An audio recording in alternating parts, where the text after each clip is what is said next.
Во Германија насмевки и опуштеност. Секој ден е добар за пиво и германски кобасици.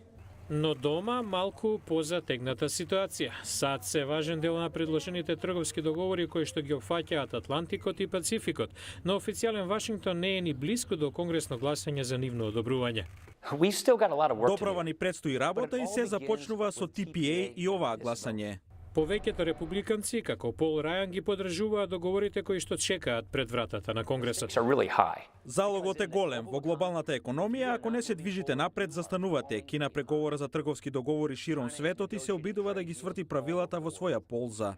Но на републиканците им треба многу повеќе од сегашна символична подршка од демократите. До сега само 20 од ниво представничкиот дом се за ТПА.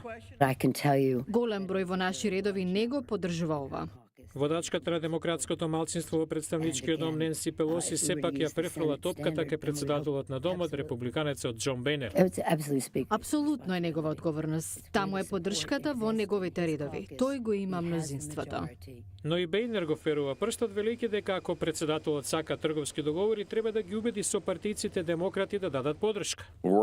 Ние работиме да го усвоиме властувањето за трговски промоции. Вчера говорев со председателот и тој има да заврши работа. Белата куќа верува дека ТПА ќе мине во Конгресот. Портпаролот Джош Ернест вели.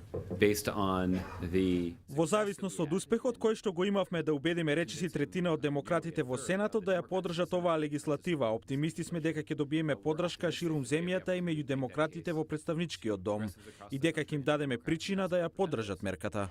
Предложените трговски договори имаат цврста поддршка од деловната заедница во САД, но против се трудовите организации и оние за заштита на животната средина.